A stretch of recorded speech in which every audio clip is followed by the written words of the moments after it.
Oke ya, jadi gini, sedikit boleh deh saya coba diskusikan dulu sebelum nanti Anda menjelaskan juga. Di sini ada materi tentang konsep pendidikan akhlak perspektif Imam Al-Ghazali ya, telah kitab Ihya Ulumuddin ya. Dari materi ini, karakter pertanyaan yang diawali oleh peneliti adalah menurunnya atau merosotnya moralitas ya. Merosotnya moralitas anak bangsa ya. Dan itu bisa dilihat dari munculnya tawuran dan bisa dikatakan ya demo yang membludak yang sangat yang ya bisa dikatakan tidak beradab lagi lah itu intinya. Nah ini latar belakang pertama ya. Nah kemudian muncul bahwa yang menurut Syekh Imam Al-Ghazali perlunya kita membentuk karakter yang positif bagi peserta didik. Bagaimana caranya? Nah inilah yang diteliti oleh peneliti untuk melihat konsep yang ditawarkan oleh Imam Al-Ghazali itu seperti apa ya. Nah tentu trennya adalah ini. Nah, mendahulukan kesucian jiwa dari akhlak yang hina dan sifat-sifat yang tercela. Bagaimana kita bisa memasukkan ini kepada materi ini kepada peserta didik ini yang menjadi fokus nantinya ya. Bahwa kita bisa meningkatkan kualitas peserta didik jika kita menguasai materi yang ditawarkan oleh Imam Al-Ghazali dari kesucian jiwa dari akhlak yang hina ya, atau mengaku bahwa kita memiliki sifat yang kada baik sehingga untuk menjadikan lebih baik itu bagaimana ya, atau bagaimana kita bisa meningkatkan kualitas kita dalam kehidupan, bagaimana juga bisa menjadi jiwa yang mendirikan jiwa yang menghindar daripada sifat-sifat tercela ya, gitu ya Karina ya, benar nggak Karina?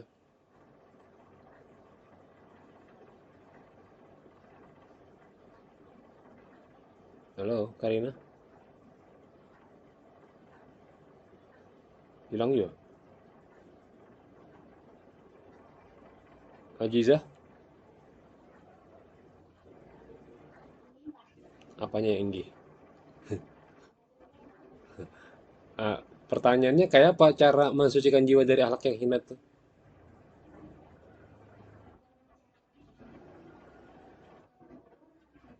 Mm-mm. Pendidikan yang mm-mm. Iya. Bagaimana cara mensucikan jiwa dari akhlak-akhlak yang hina itu menurut Imam Ghazali bagaimana?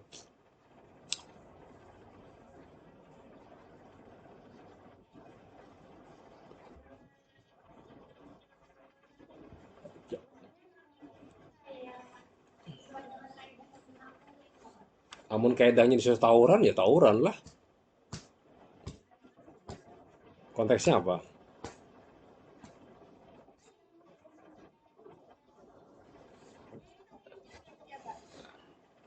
Apanya?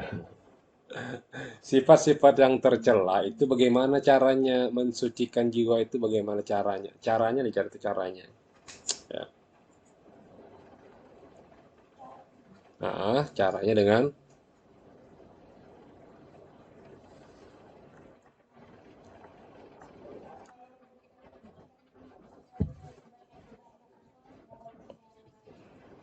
mm-mm. Nah, oke, jadi lebih cenderung usia 10 sampai 13 tahun itu mudah sekali mengucapkan kata-kata kotor ya. Dan mengutuk orang dewasa untuk melepaskan rasa frustasi, kemarahan dan nyeri dan sebagainya. Ini adalah istilah-istilah peneliti melihat bahwa problematika sekarang muncul karena memang lingkungan ya.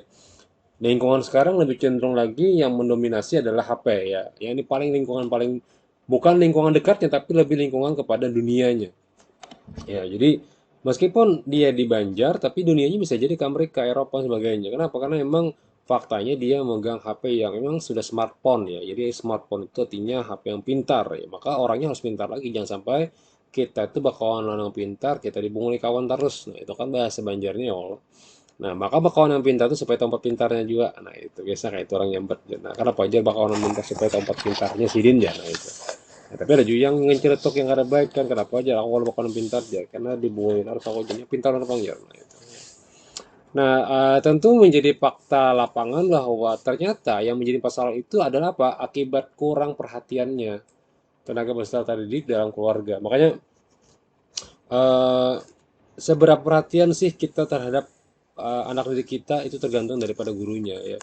Ada yang cuek aja di kelas, ya cuek aja, dan tak ada urusan siapakah di kelas, harta urusan mah apakah harta urusan itu untung blik. Yang penting datang balik. Makanya ini tujuannya adalah apa? Gagalnya pendidik itu karena hanya untuk mencari akhir bulan atau awal bulan saja. Ya. Jadi dia bukan pendidik sebenarnya, dia hanya sebagai mencari insentif atau mencari gaji saja. Sementara kalau dia mencari yang sifatnya memuliakan muridnya, maka dia akan memperhatikan bagaimana tingkah laku, perilaku kehidupan anak murid tersebut sehari-hari ya. Mungkin mulai dari perhatian dia kepada pembelajaran, perhatian dia terhadap keluarga dia, lingkungan dia, ditanya, dan sebagainya. Sehingga muncullah istilah artinya pengajar, ya, memberikan suatu kontribusi yang baik untuk muridnya. Ya. Eh,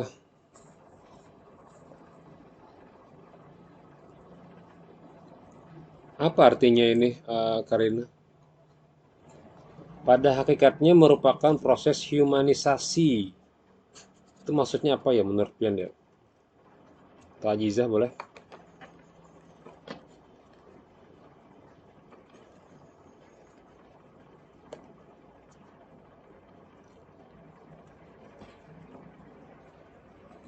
Well,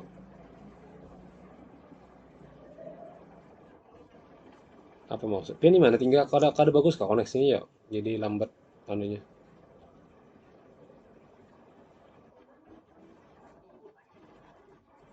Oh, bagus ya koneksinya. Silakan.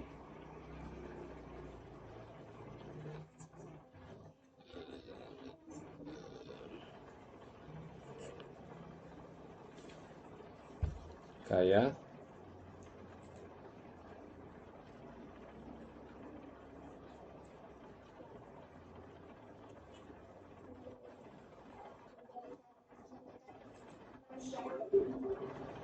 kepada iya, iya maksudnya kayak apa itu proses kemanusiaan itu kayak apa?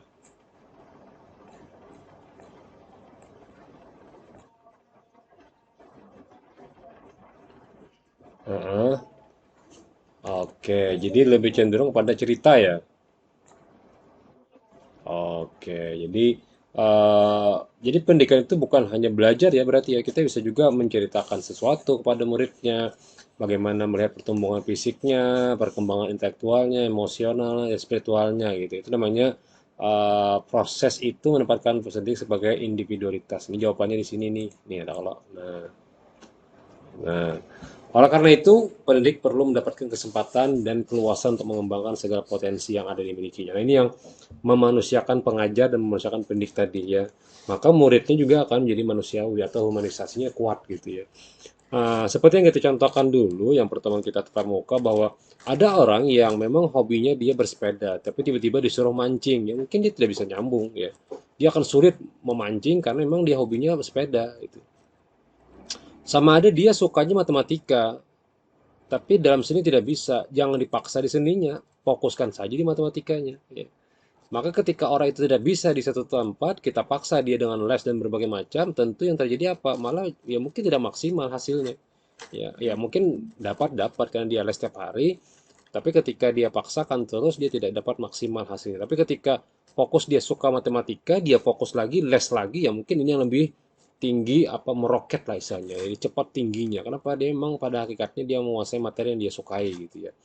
Nah, inilah yang menjadikan bahwa pendidik itu melihat prosesnya ya, proses humanisasi, bukan proses hanya sekedar melihat nilai, angka saja tidak. Ya. Sama kayak kita mata kuliah ini, saya bilang bebas Anda mau mencari apa saja yang Anda suka. Silakan Anda cari di internet, Google Scholar, materinya punya orang lain silakan. Ya. Kemudian berikan kesimpulan-kesimpulannya, bukan dikopas resuman-resuman tidak, tapi diberikan resuman-resuman materinya apa, latar belakang apa resumannya, kemudian di metode penelitian apa resumannya, sampai selesai. Kalau ini ada sekitar 18 halaman nih, silakan Anda perbaiki resuman-resumannya apa saja ya. Jangan dikopas, kalau dikopas kan plagiat ya. Tidak usah dikopas plagiat, Anda ambil saja pemahamannya. Latar belakang ada berapa gitu yang Anda dapatkan. Metode penelitiannya mungkin ringkasnya apa gitu ya. Kemudian di sininya apa gitu. Ini cara kita memahami teks ya, cara kita memahami teks ya, bukan hanya sekedar membaca ya. Nah, maka pada faktanya ketika pengajar itu bisa mencapaikan hakikat dari proses pembelajaran tersebut, maka insya Allah meskipun dia tidak menyukai tentang materi yang dia pelajari, misalnya awal-awal dia belum tahu nih apa sih matematika, apa sih bahasa Indonesia, akhirnya dia suka. Kenapa? Karena gurunya menyampaikan dengan cara yang humanisasi ya. Guru seni mengajar matematika, maka guru seni tadi bisa mengajarkan matematika dengan cara seninya dia. Guru olahraga mengajar matematika mungkin dengan cara dia sambil olahraga sambil mengukur panjang kali lebar kali tinggi. Mungkin itu cara-caranya ya. Bukan berarti karena guru olahraga kalau bisa mengajar matematika tidak bisa. Ya bisa aja, cuma tidak maksimal gitu. Nah inilah bagaimana proses menghumanisasikan pembelajaran dalam pendidikan di sekolah atau di kampus ya. Nah kalau kampus kan mungkin levelnya lebih tinggi ya, bahwa eh, mungkin tidak semua suka dengan materi yang disampaikan, tapi tidak semua juga tidak menyukainya ya. Artinya suka juga, cuman ada yang tidak suka gitu. Nah, perkembangan inilah yang ditelaah oleh Imam Al-Ghazali, bagaimana kita memunculkan rasa suka dengan ilmu pengetahuan ya. Sama halnya ketika anak kecil yang diajarkan oleh orang tuanya bersepeda, dia sangat suka sekali dengan sepeda, mungkin dalam waktu dekat dia cepat sekali bersepedanya ya. Berbeda dengan anak itu tidak suka sepeda, dipaksa nukar sepeda, ditukarkan, dijadikan belajar tiap hari nggak bisa-bisa. Kenapa? Dipaksa. Maka sudah kita bahas dulu bahwa sirkus itu membuat singa itu mau duduk bukan karena terpelajar atau terdidik, tapi karena memang takut ancaman ya. Nah itu. Dia mau duduk, gajah mau duduk, tapi bukan karena terdidik, tapi karena takut ancaman ya. Metodenya bagaimana, Ajiza? Medpennya bagaimana?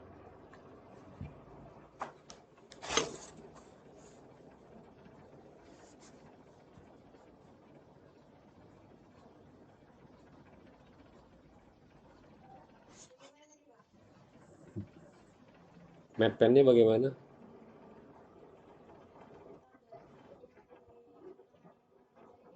Mm-mm.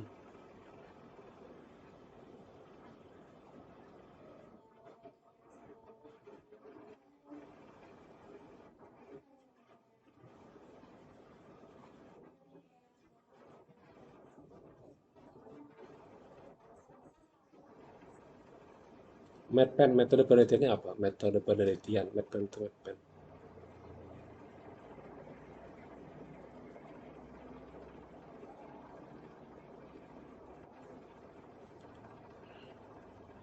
Metode yang digunakan peneliti ini apa?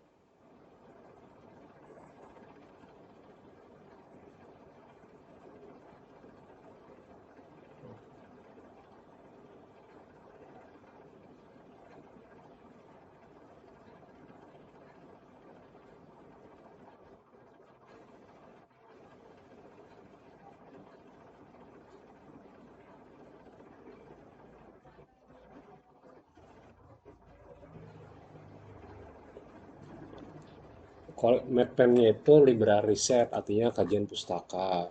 Ya. Kalau kualitatif itu cara menganalisisnya. Ya, jadi penelitiannya sifatnya adalah kepustakaan aja dari kitab-kitab siasat apa sih Muhammad Imam Al-Ghazali, yaitu kitab Ihya Ulumuddin gitu ya. Sekarang kita masuk ke pembahasan, tadi saya pengen jelaskan juga materinya tidak perlu kita ulang lagi. Sampai selesai, kemudian kita buka diskusi. Silahkan kawan-kawan ingin bertanya ke Ajiza atau ke Karina.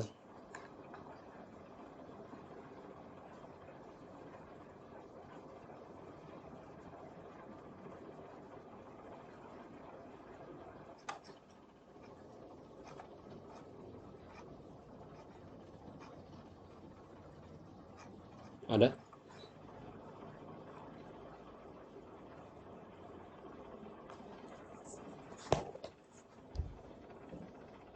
Di sini tidak ada kitab yang pakai bahasa teks Arabnya ya. Mana teks Arabnya tidak ada. Tapi tidak apa ya kekurangan penulis ya.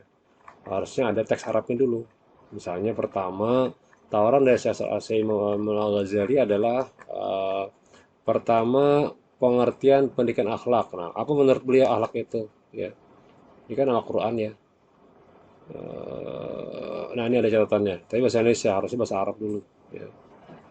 Seorang anak itu ketika dilahirkan dia merupakan titipan dari Allah. Ya. Dia masih suci dan dia dibentuk oleh orang tuanya. Ya. Demikian tidak ada yang istilahnya anak itu tidak bisa, tapi adanya kemampuan yang dimunculkan itu berdasarkan kemauan dia, ya, kemauan dia. Jadi ada tujuan yang dia inginkan, ya. Tentu kemauan ini berdasarkan dari apa yang diasuh oleh siapa pengasuhnya. Siapa yang mengasuhnya itulah yang memunculkan sistem pembelajaran bagi dia, ya. Nah, jadi pendidikan moral dalam demokrasi itu adalah menghilangkan akhlak yang buruk dan melakukan akhlak yang baik.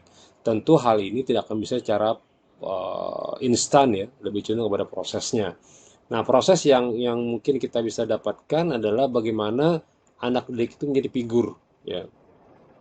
Seseorang masih kalau melakukan kesucian jiwa adalah yang hina dan seperti orang itu adalah ibadah hati. Syaratnya adalah sir dan memberkati ibadah. Nah, ini teks Arabnya tidak ada. Harusnya ada teks Arabnya dari halaman berapa sampai halaman berapa Arabnya dulu baru terjemahannya gitu. Karena kan kajian-kajian pustaka ya.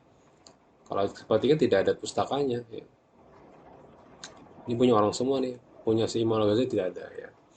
Tapi tidak apa, yang jelas bahwa tolak ukur pertama itu adalah emosi. Yang kedua, percaya diri. Yang ketiga adalah bersosialisasi dan adaptasi. Jadi, memunculkan proses akhlak atau kesopanan dalam jiwa itu tidak terlepas dari komponen tiga ini. Ya.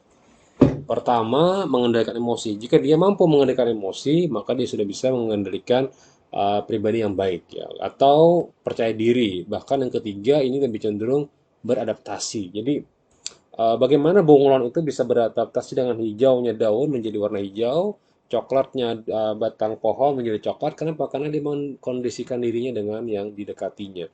Jangan sampai ketika kita memaksakan kehendak kita hijau, tiba-tiba orang biru, ya tentu akan terjadilah perdebatan ya. Dan muncul juga nanti diskusi dan bisa jadi muncul juga fakta-fakta bahwa terjadilah perbedaan pendapat dengan cara yang kasar. Ya, ini yang tidak diinginkan dalam mengukur akhlak kepribadian yang stabil itu bagaimana gitu ya. Nah, begitu juga dengan konteks murid dengan guru, juga ada namanya menyayangi, kasih sayang, tidak mencaci maki, dan memberikanlah sebuah konten yang baik kepada muridnya ya. Atau menjadi bagian daripada murid bahwa dia memberikan contoh yang baik kepada muridnya gitu.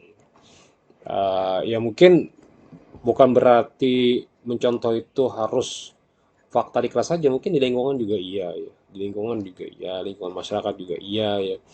Dan nasihat-nasihat itu penting kita dapatkan dari guru ya. Ini yang penting dalam pembelajaran. Apakah mau dia menerima nasihat itu tergantung. Yang penting dia bertanya tentang nasihat sudah cukup. Itu hanya proses ya, proses mau dulu ya. Kemudian yang di bagian lingkungan juga dia bisa memahami bahwa bagaimana kita bisa beradaptasi dengan tetangga kita, beradaptasi dengan konteksnya kita berada di samping kita ada yang memerlukan, apa jawaban dasar hukumnya? Bersabarlah ya. Nah, maka ketika ada orang yang terjadi berbeda pendapat, maka janganlah engkau menyakiti tetanggamu gitu ya. Silakan, ada komentar atau pertanyaan?